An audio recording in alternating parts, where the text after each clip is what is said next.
questions to ask, right? I campaign with the confidence rising. I told WDF don't switch, good times are coming on even deep diving. Fan cams, reactions, watch along, still the pride of London thriving. The Eagles of South, they flying. Keep your eyes on us, we ain't hiding.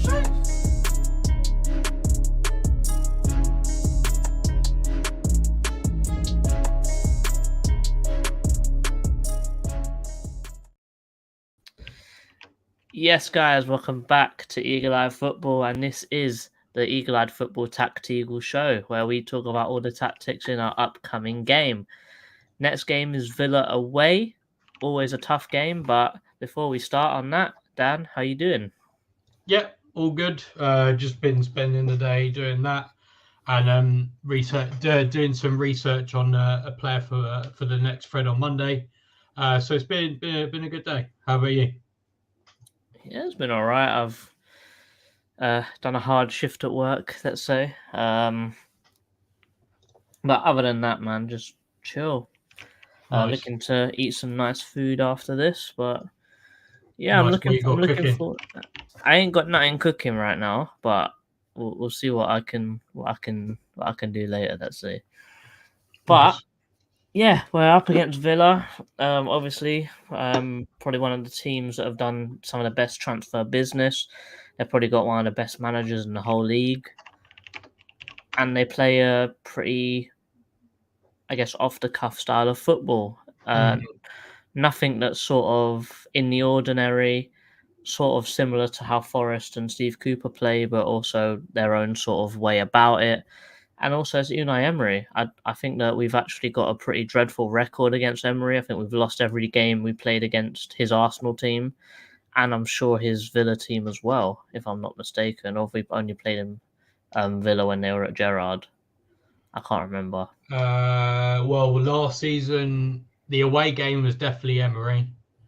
I think the home game was Gerrard though. So yeah, so it's always tough.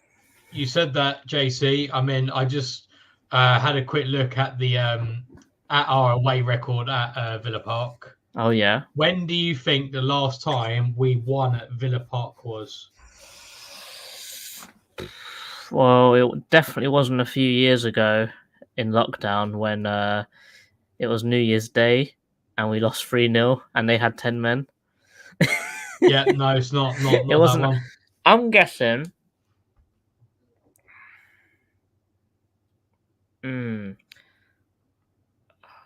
Last time we won. Can I get a clue? Is it after they came up this time, or was it before then? It was before, but it has been in our stint. It has been in our stint. This one. I'm going rogue, and I'm saying 2015. Nope, before that. Whoa! Shout to Luke.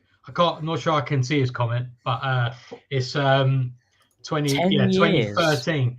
And to make it even worse, the time before that we won at Villa Park was 1991. So basically, we've only won there twice in 32 years. So I mean, don't get me wrong, we haven't we've played them probably about 15 times maybe there, but we've only won two of those games. So that's damn. Let's go. Let's hit some comments. Chairman says big up.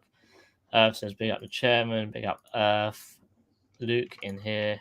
Ian Wright scored that one. I'm guessing back in the 90s. Yeah. Sean thinks we can win 1-0, and Martin, our resident Villa fan, is here. Says, "Ouch, that's rough." Yeah. We're going to go into our predicted 11s, and as I said to you, Dan, we've got some new things today. So let's get into our predicted 11.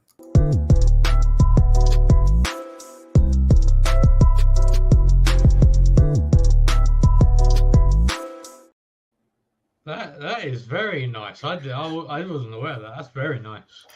Yeah, I got some inspiration from some of your videos, so I thought I'll try it as well. That's really nice. That's nice. Nice little transition. Let me pull up my screen. So, here is my predicted 11s. For us, standard service, really. Johnstone in goal with Mitchell, Gay, Anderson, and Ward at the back, with Lerma, Decore, Eze in midfield, with Schlupp, Edward, and Ayew up top. If you see at the bottom, I have got Holding, Richards, and Tompkins because Mark was pulled off in the England game because he said he was feeding something at halftime. So that could be a pretty bad blow for us, if that is true, let's say. And the reason why I've got all these guys here, not just Richards, is because I can see Tompkins replacing him and no one else. I can't see Richards playing if Gay's out. Yeah.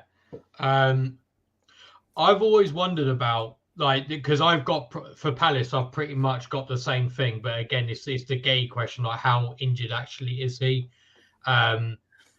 I mean, it wouldn't surprise me if he actually starts Holding there, to be honest. Yeah, that's why I've got Holding there as well. Only because I feel like Richards is way better with Gay as a partner than Anderson. Yeah, that's the only reason. If Tompkins starts, then you know what's the point?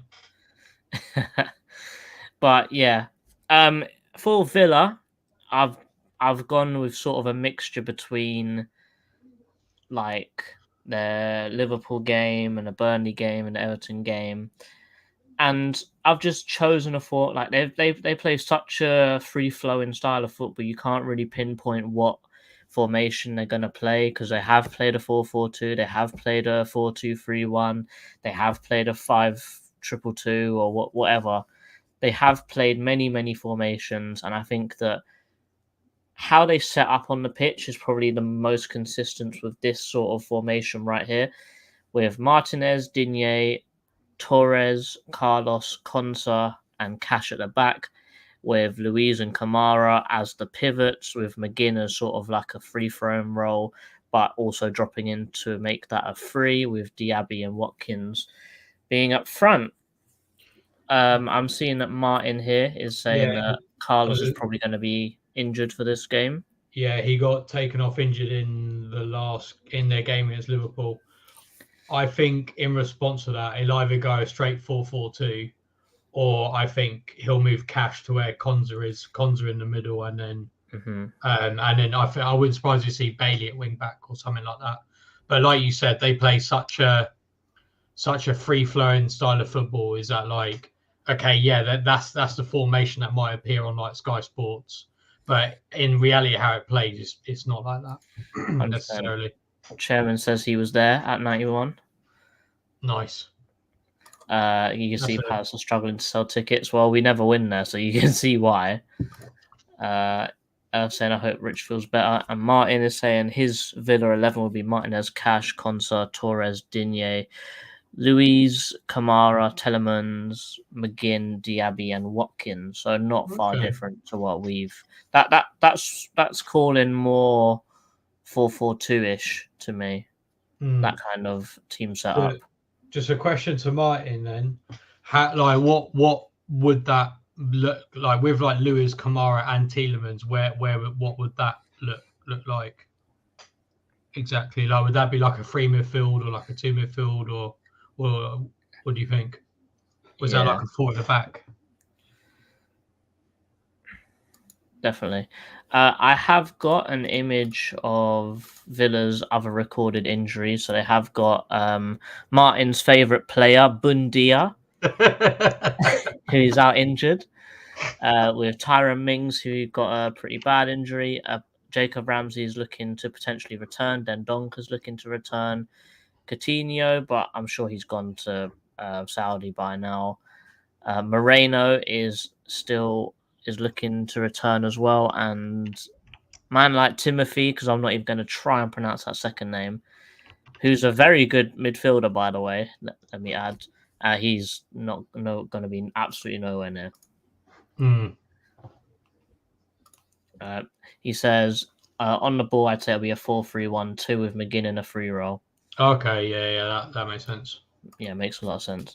And Earth here says this one to keep an eye on. Watkins is one to keep an eye on. If he keeps his form up like he has been doing, he's a problem.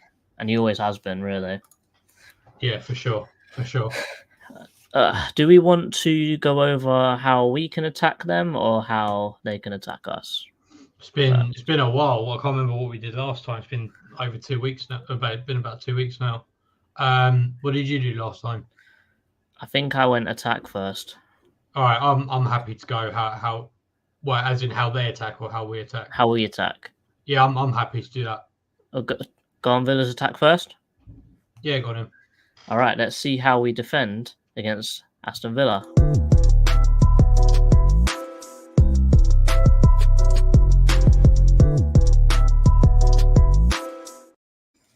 I have to say, JC, that is so. I'm genuinely really impressed. Like that's. I'm more impressed with the attack one, but we'll see that one later. That's what program did you use? I just used Fillmore, the one that we used to edit our videos. Yeah.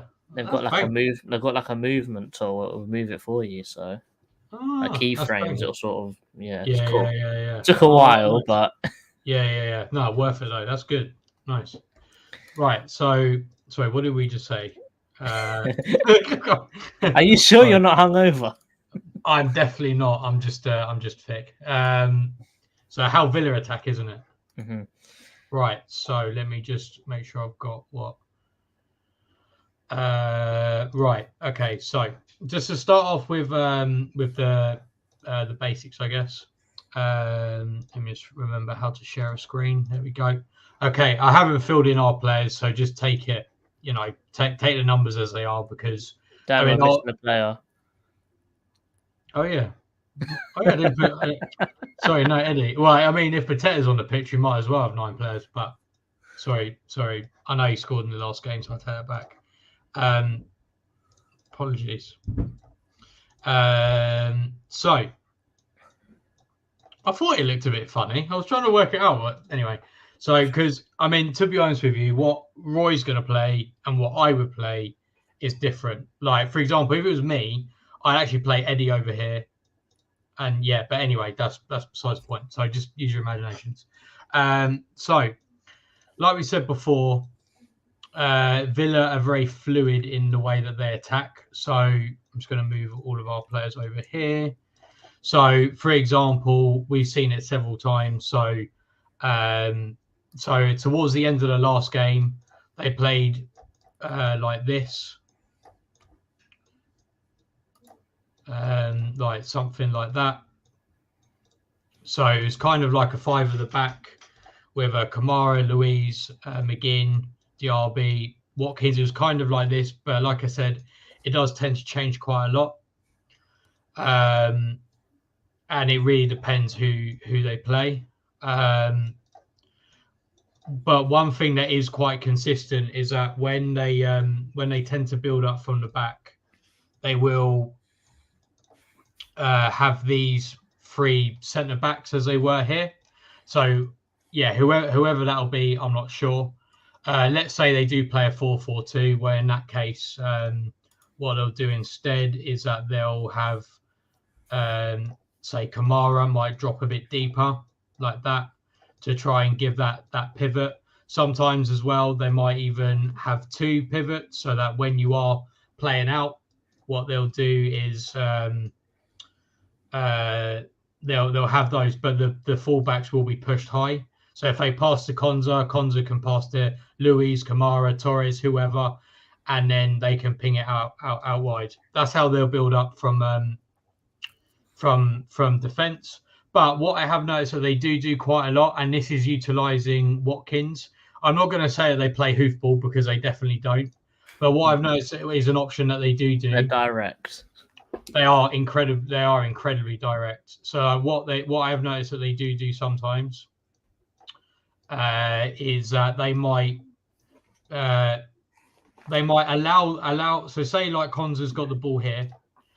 They'll allow our players to come near to try and pull this press up a bit. So that's what they'll try to invite. And what they're happy to do, they don't always do this, but what they're happy to do is then Konza will then just pass it to Martinez, and then naturally, again, we'll try and continue that press. And Martinez is happy to kick it long to Watkins. And I think it's one of Watkins' really big strengths is that I feel like his hold-up play is very good.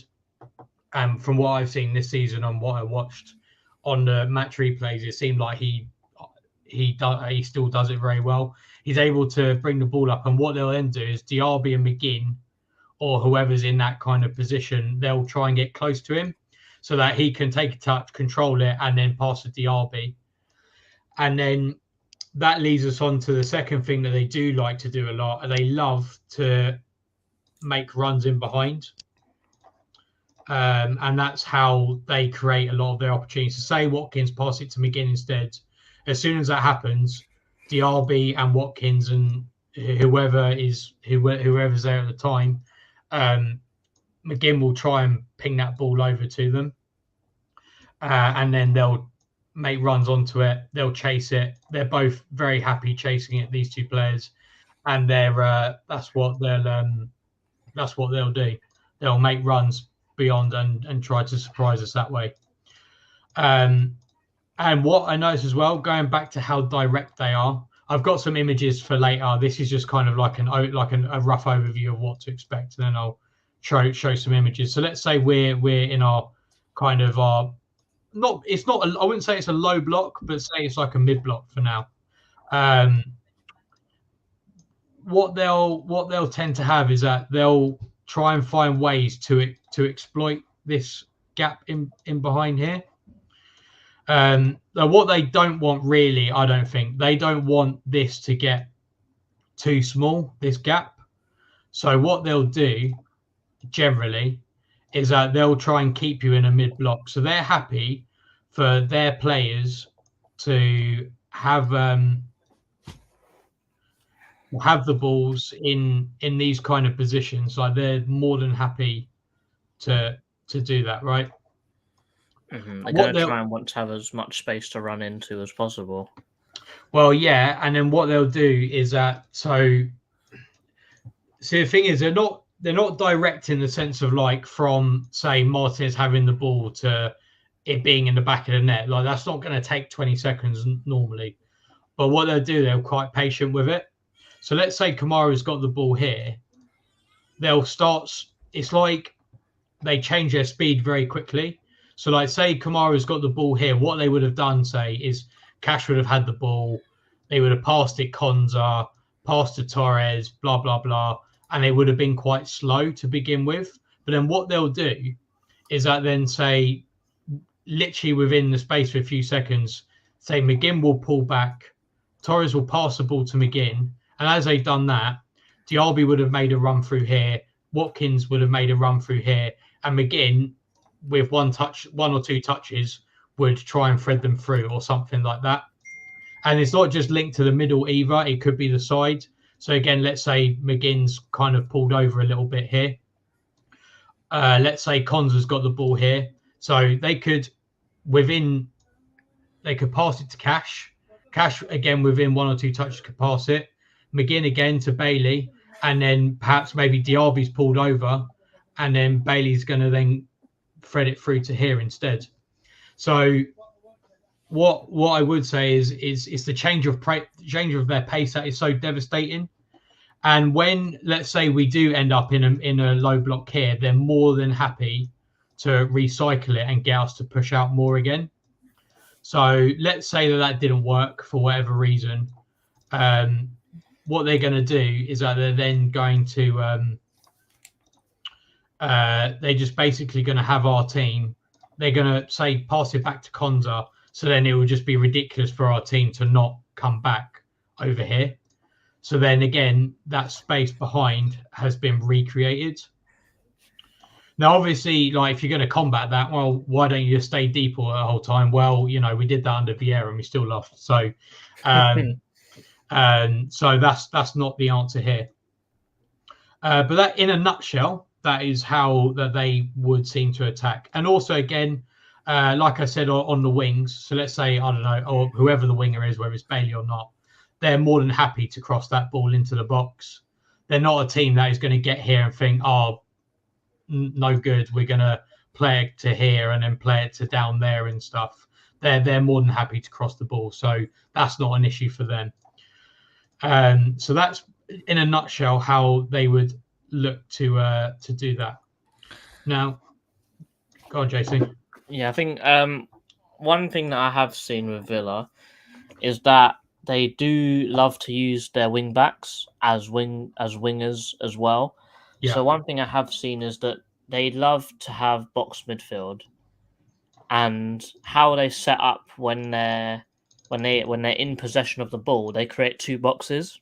Yeah. They've got a box between the centre backs and the midfielders, the central midfield, so the pivot, so the Kamara, the Louise, and then the two centre backs at the back. But what they also like to do is the two wingers like to come inside as well and sort of act as two number 10s. And then there's also another box midfield between the pivots and the two 10s, because the wing backs will come up and act as the wingers in that situation. So because of that, they've got a very, very, very robust midfield. So no matter what's happening, they've always got four midfielders in the midfield at all times. Yeah. So their main aim in this Villa team and how they set up is purely to win that midfield, boss the midfield, and control possession of the game. Yeah. Because we'll speak about it a bit later about how we can attack them, but they want that space in behind. That's how they get the most love out of the game, how they attack the best. But because of how they do that and how they make all these box midfields and commit so much forwards, they are also very susceptible to runs in behind. Well, yeah, exactly that. And I'm just gonna go through my images now, just to give like actual examples of ones that have actually happened.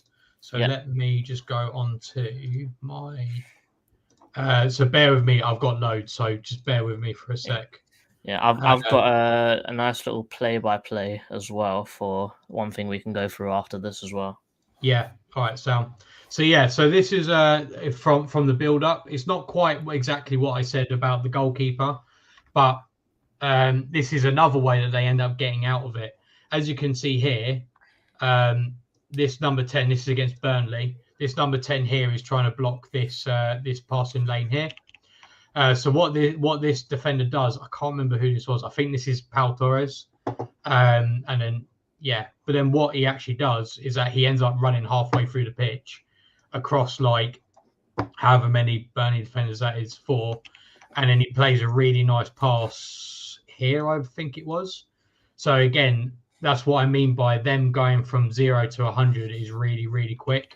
And I know I said that they tried to use Martinez to just lump it long to Watkins.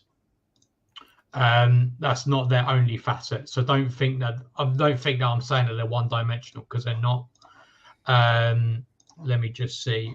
Yeah, so this is what I was saying about building from the back.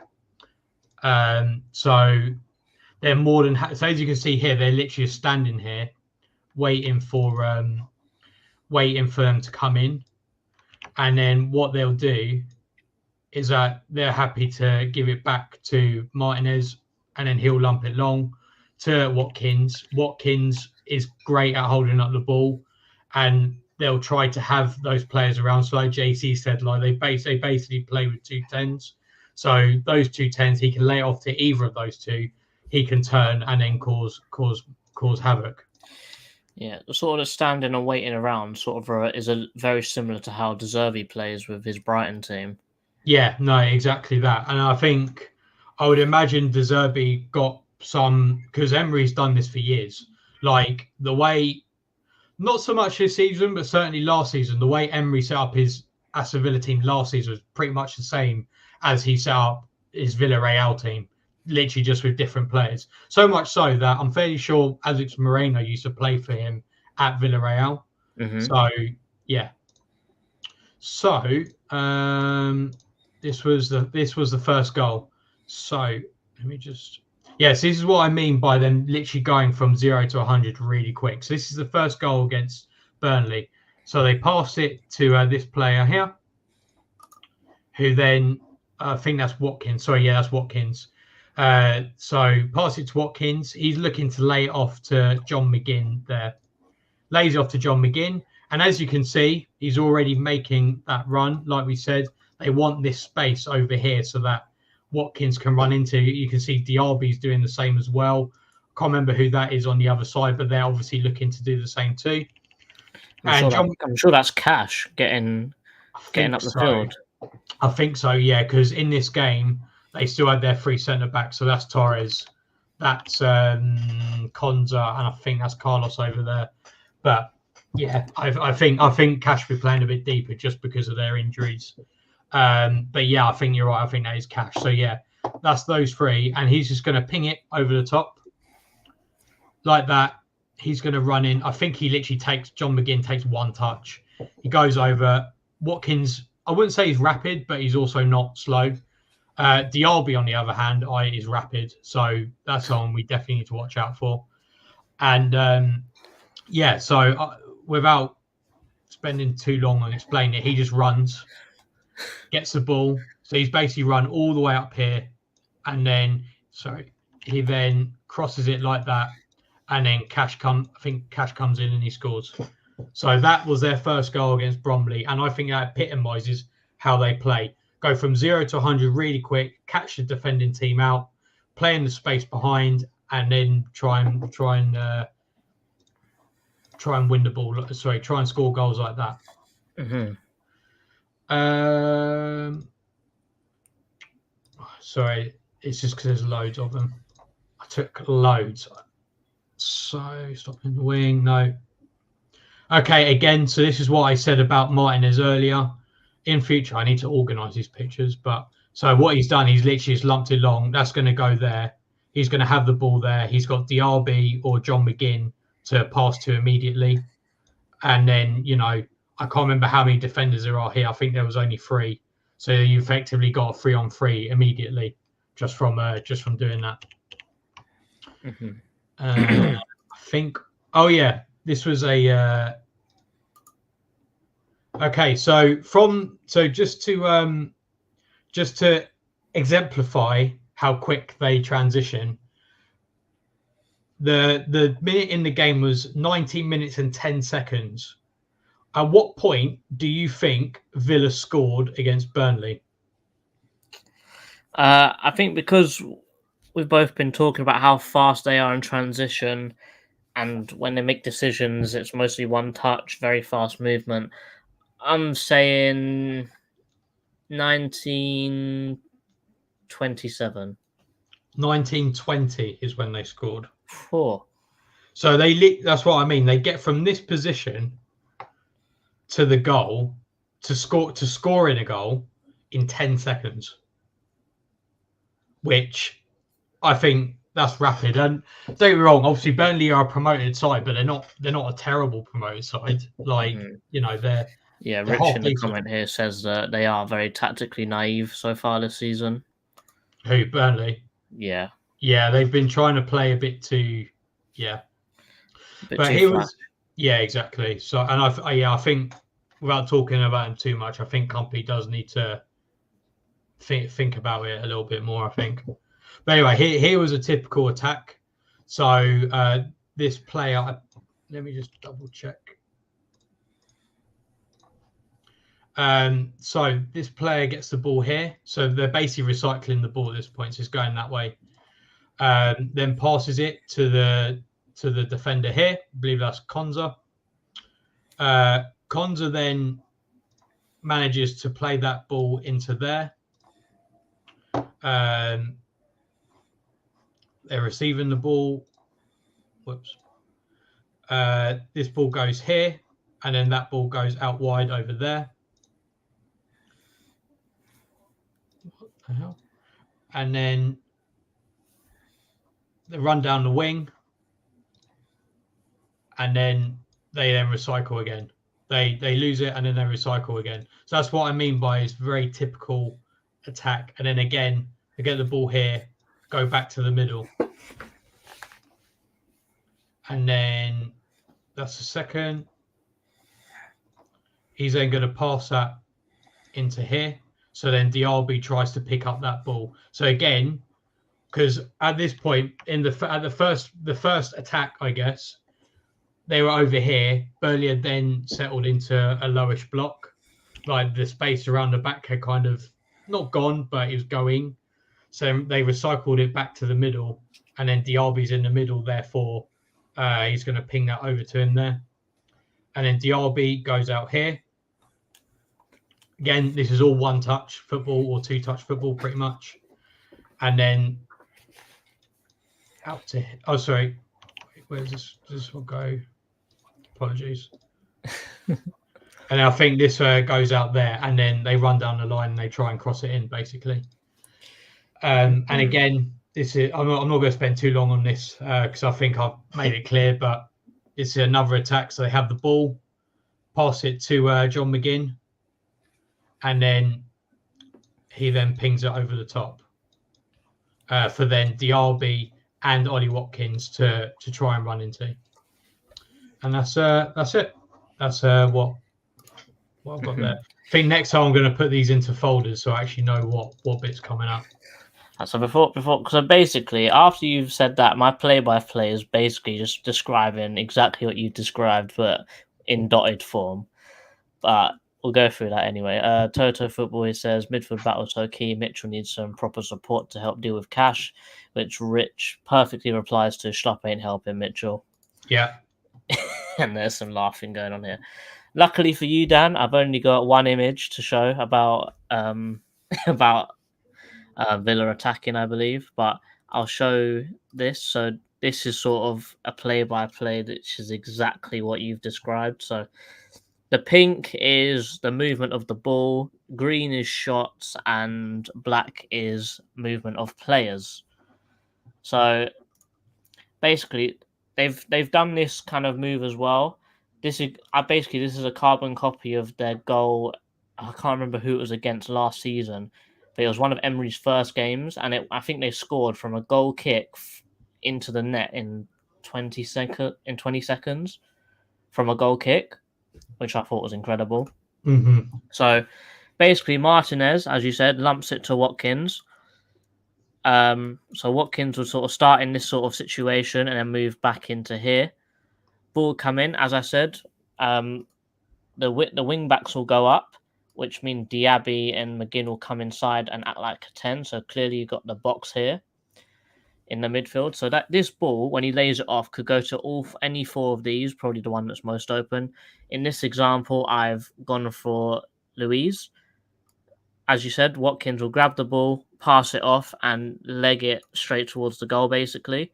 The second this ball's been passed off, all these players that haven't received the ball make different runs, something that we've been calling out for at Crystal Palace. All of our strikers need to make the same run, but they make different runs, which is what needs to happen. Obviously, they'll make the run. The wing backs will go up as well, so they've sort of got like a five up front sort of situation here. In this example, I've said that Luiz hits the ball over to McGinn, and then he's got two options: either square it to Watkins or fully switch it for Diaby, who's more than good enough to grab the ball, take on the man, and then have a shot himself. Mm-hmm.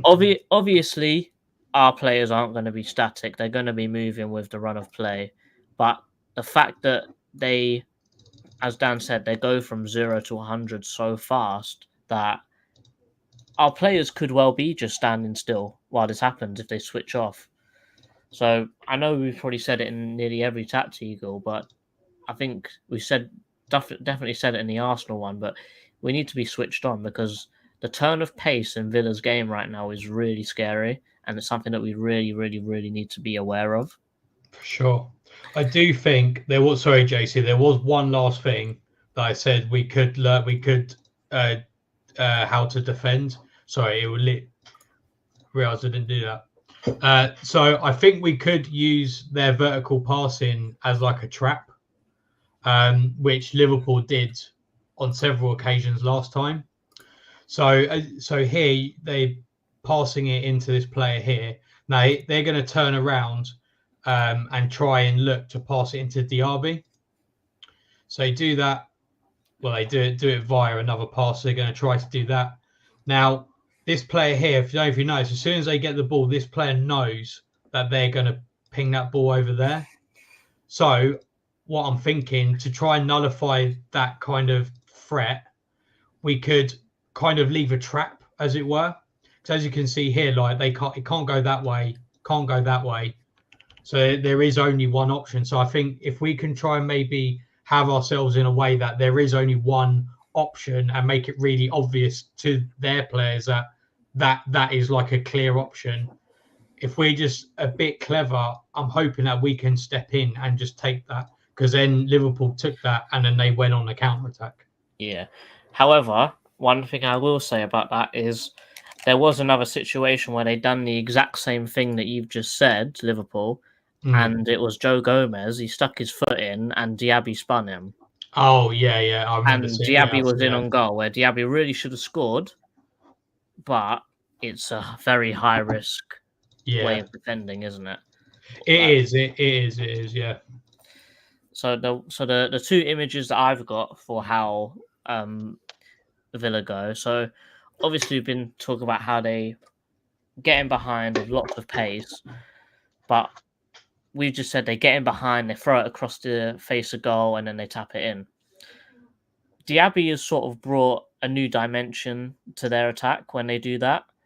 And here we can see if it is it loading. Can you see my screen or not? No, it's not coming. Oh, there you go. So now, yeah. Now, so as we can see here, so obviously Diaby's made this run, beautiful run, and then he cuts back.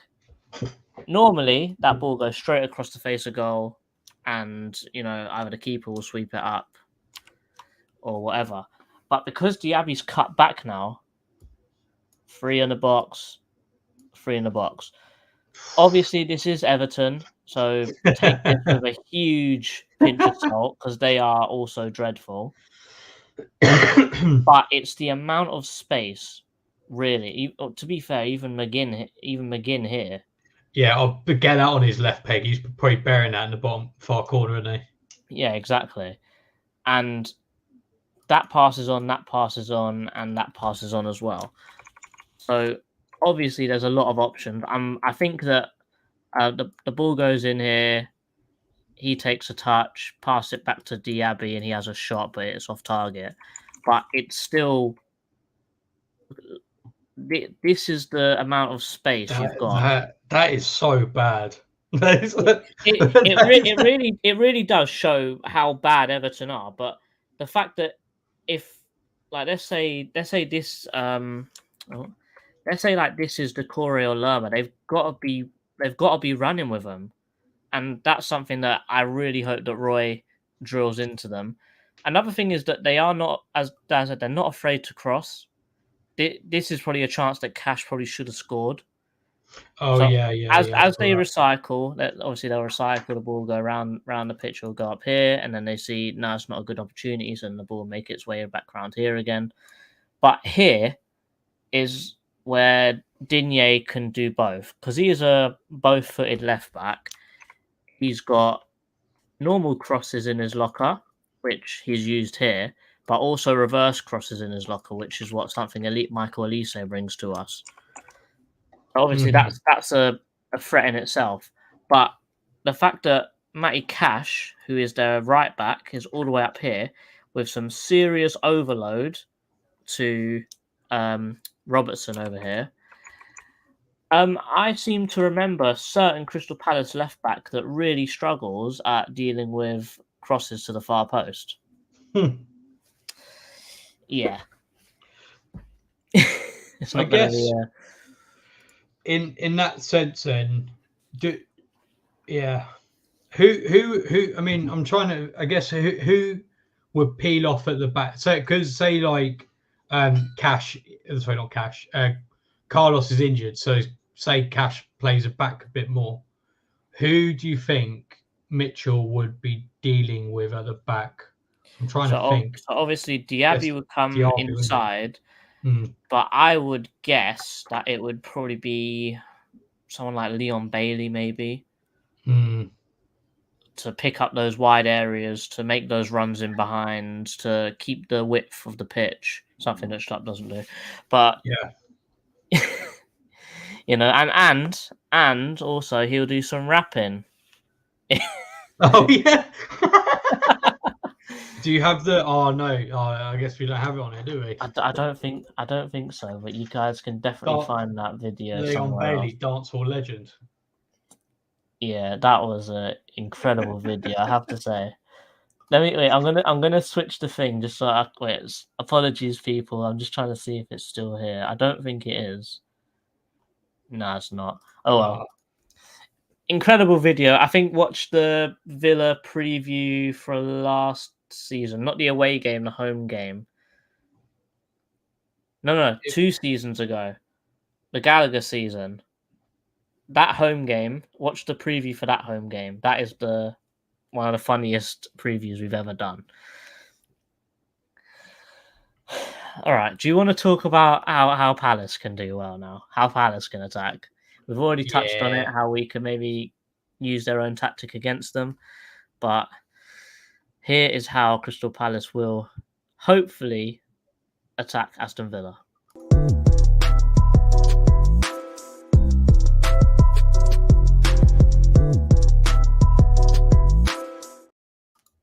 Very nice. Very nice. Of course. It's got to be done. All right. Let me take the lead on this one then. Yeah, go for it.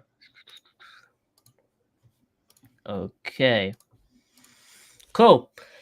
Villa are strange when they defend because they defend in the same sort of manner of is very free flowing, and if they're being pinned back and they don't have the ball, they will play a 6 at the back. It's been done before. That the pivot midfielder will make their way over to where that fullback would be. So it would be it's interchangeable. So Cash would probably be the one still holding the touchline, but Kamara would come in and fill in this hole, sort of similar to what Lerma does when Mitchell goes and starts attacking, but they'll do it in a defensive scenario. They'll sort of play like a 6-2-2, which is very strange, but they make it so hard to break down, pretty much impossible to cross the ball into the box and for any strikers to win the ball. It's a very good way of defending, but there are ways around it. The first one is definitely the fact that none of their defenders are really that fast. So as we said, counter-attack is probably our best option.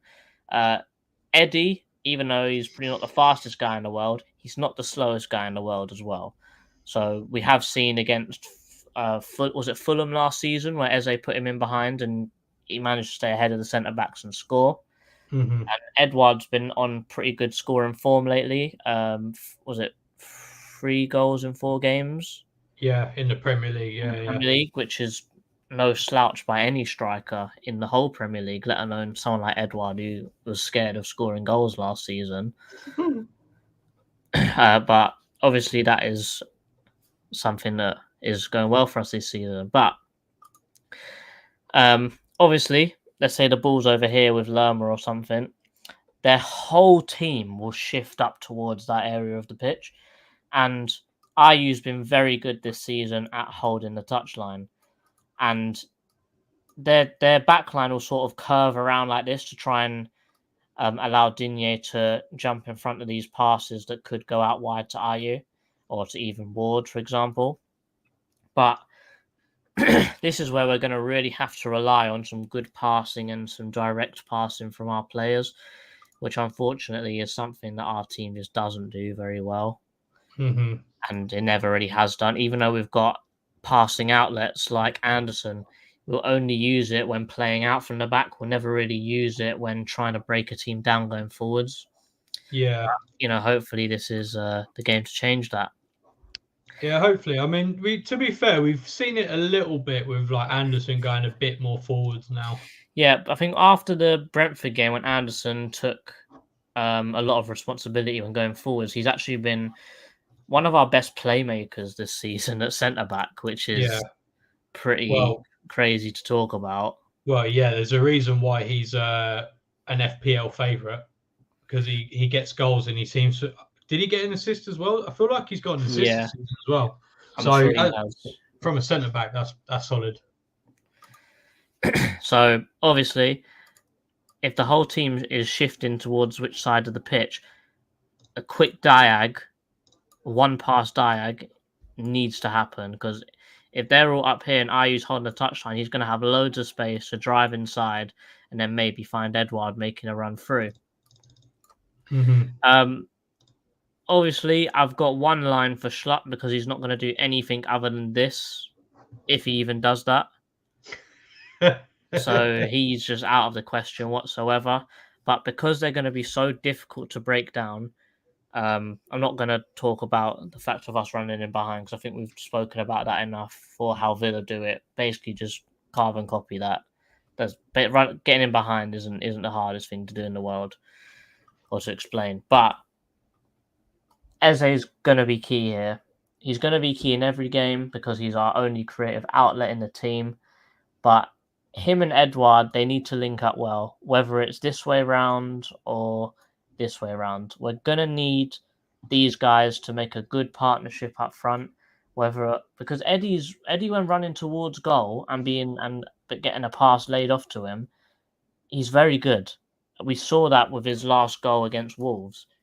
That was an incredible finish, and I think that it's a bit underrated because he sent the defender flying, took another touch, and then put it in the bottom corner. Yeah. So he's got the composure, definitely got the composure, and this is a move that I'd like to see. Edouard drop maybe, or Eze drop, but we'll use Edouard in this situation. Pass the ball to Eze. Eze turns, holds up the ball, passes it into Edouard, and he's got a shot. So there's ways of us being able to attack them, and it's going to be hard, and we're going to need to take our chances because we're not going to get many in this game. Yeah, no, for sure. And I think in the same fixture last season, I don't think there was really any chances for either team. I think Villa had one or two, but we didn't have any. And even then, Villa's chances weren't clear cut from what I remember. And it was only an own goal that won it. Yeah. What we said about getting in behind, I've got this image, one, because I think it's hilarious, and two, because it shows how slow their centre-backs and their defenders are. And obviously, we know that Salah is rapid, and Gakpo is rapid, and Nunes is rapid. But the fact that from this situation, Gakpo, from, what was that, 10 feet behind Carlos, I think, he's still, by the end of this run from Salah, is still in front of Carlos here. Granted, Carlos is now injured and probably won't play, but it's just the fact that they play such a high line with an extremely slow back line. Yeah, is a very big weakness for them that we should exploit. And obviously, Salah's not the fast. He's fast, but he's not extremely rapid either. He was a few years ago, but I think age is catching up to him a little bit now. But the fact that when you break, they are this disorganized. So this guy is MIA, so we're going to leave him out now. Mm-hmm. But let's say he was standing up and he was following Salah all the way. If Salah's got the ball at his feet and you're behind him, you're not getting the ball off of him. I don't care what defender you are, unless you're Wan-Bissaka, you're not getting that ball off him. And the fact that Gakpo managed to get in front of this guy and this guy by the time he gets into the box here is quite astounding, that how slow all these guys are. Also, I'm not exactly sure who this Donny is. I think that probably is McGinn. But look at this part of the screen. Obviously, I've taken a screenshot from one of the highlights. But where are the other players? Where are the other Villa players? They're not. Like, you'd expect everyone to be flooding back in this situation, but they're not. And this is because they were pressing so high. And this ball that Salah's running onto is a ball from Alisson. Oh yeah, I think when I watched the full game, I think it was from. It was definitely from some sort of attack. Yeah. So Villa went up, they done great all the way up the pitch, committed everyone forwards, lost the ball. I'm sure it was Alisson or Trent or someone. Yeah, it was someone. They literally like lobbed one pass yeah. straight in behind. Salah ran onto it, and they were all over the place. So being direct against them and going maybe over the top, which is something that Anderson is incredible at, we need to take advantage. We 100% have to take advantage. Yeah, for sure. And I mean, I'll just share some of the ones I've got, but they pretty much echo exactly what you've said as well. Like, again, high line, like, they're Burnley about to cross that in. You've got this high line already here, and you've got all this space behind. And again, sorry, that's something slightly different.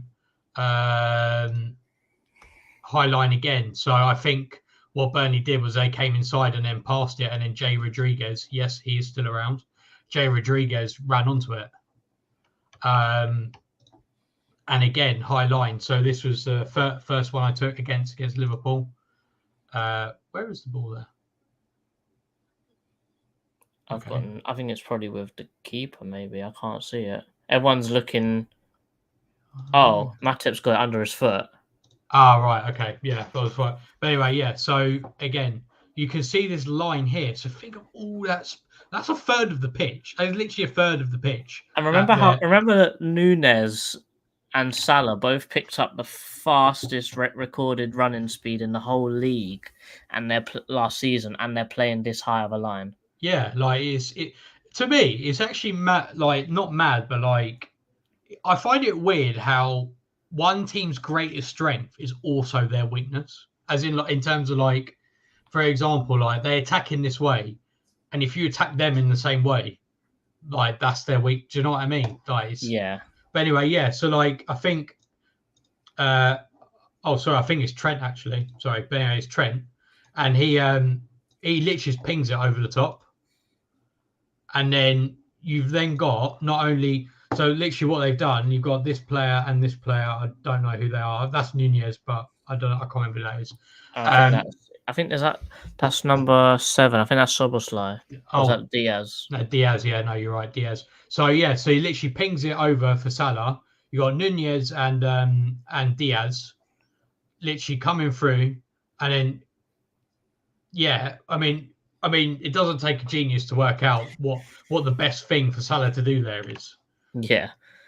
And to be fair, they do get a bit lucky from what I remember. I can't remember how they score from this, but that's exactly what you like. Yeah. So Nunez from that situation, he hit the post, and then the ball came across the goal, and it went into Matty Cash, who scored an own goal.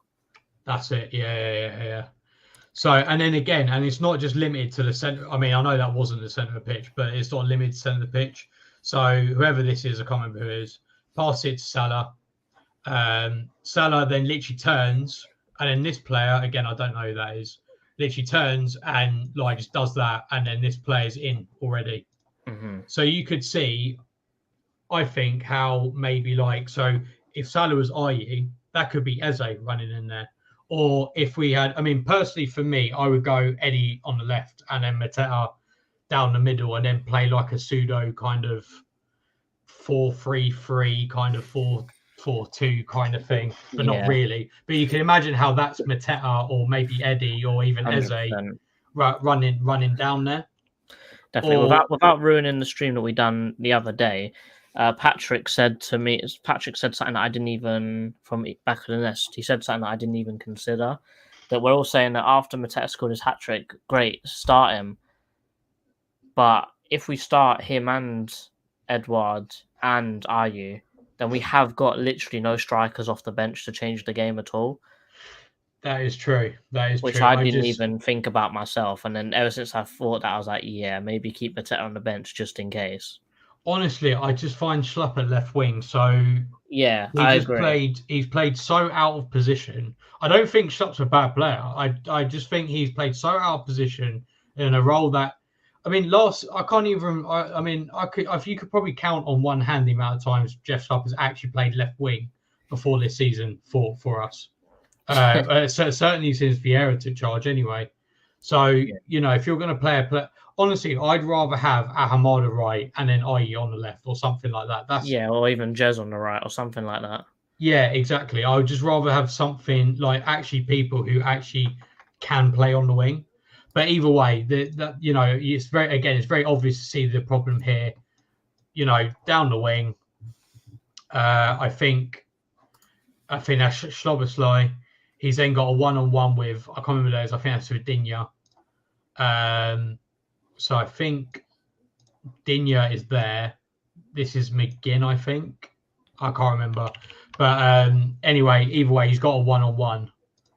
Runs past him, and then again, it's quite obvious that that's a very good position to be in from attacking point of view. But yeah, just to re-echo what you said about their high line as well being their weakness. Mm-hmm. One last thing that I definitely clocked onto as one of their weaknesses. It sort of replicates what we've just said about how if you hit them with a high line, like how if you get in behind against them, it's their greatest strength, but also their greatest weakness. Mm-hmm. They're very good at set pieces, but they also concede a lot from set pieces. I think one thing they definitely struggle with is corners, because I'm sure that Liverpool scored 2 of their goals from corners, or not. Yeah, they definitely scored one of their goals from corners because they just didn't have a man outside the box marking Szoboszlai.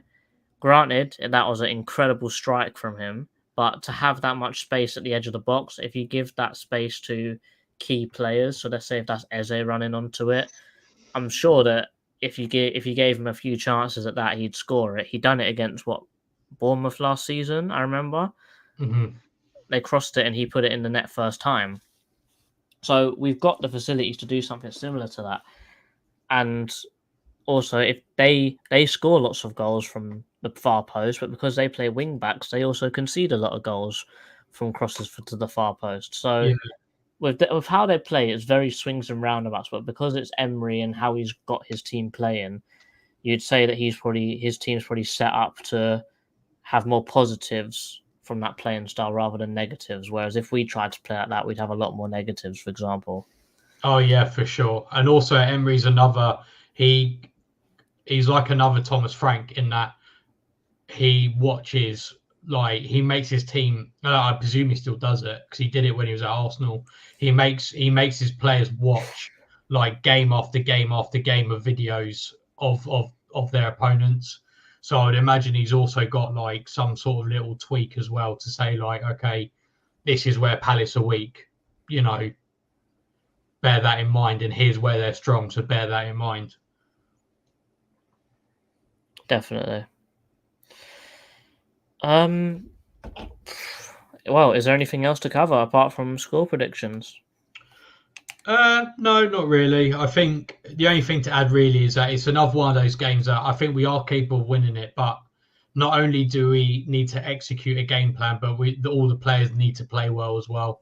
I don't think we could go there having 2 or 3 players drop stinkers and come away with anything, to be honest. Agreed. All right, let's do it. Dan, what would your score prediction be?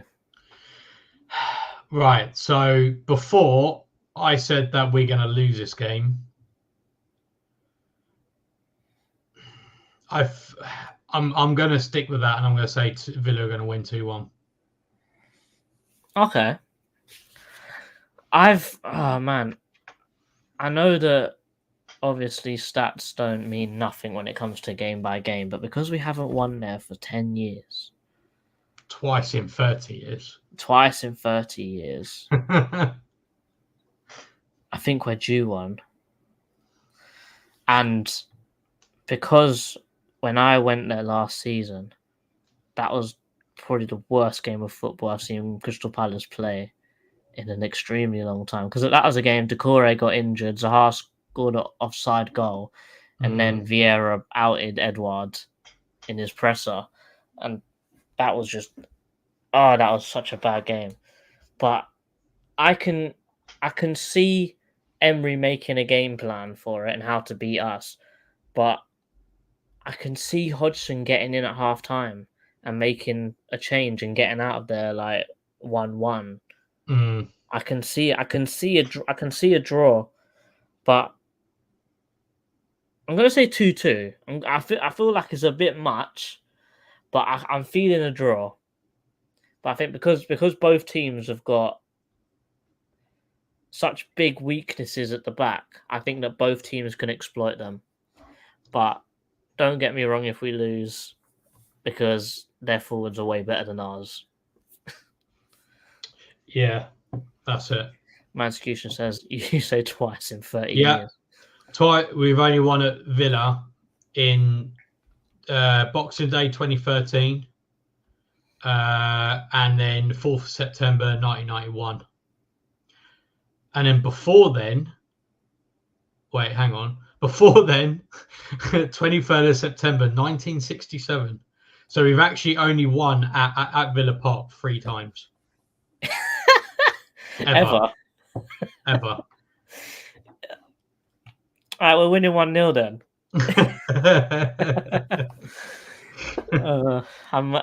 Please clip it if we lose 4-0 or something, please. But man, Dan, is there anything else that we need to talk about before we wrap up today? That's all good. Guys, thank you very much for watching. This has been TACT-EAGLE for the game upcoming against Villa at Villa Park. Appreciate everyone in the comments. Hope you guys are learning as we go, because this is obviously an educational thing as well as us trying to predict how the game's going to go. And Dan, we've been pretty spot on so far this season. Yeah, I think we continued our form from last season. If only Palace have been on this much form last season. So if this is the last season of TACT-EAGLE and we work at Palace next season, then we've done a good job there. Rich is saying match reaction on Sunday, Villa preview tomorrow, and the Roy Hodgson presser is going to be released on Friday. Dan, are you around for the preview tomorrow? I've got to be at work for 8, so depending on the time, I can join for a bit. Probably not then. I think it starts at 8, but well, it is what it is. But guys, thank you very much for watching from myself and Dan. Thank you very much, and always up the Palace. Eagles!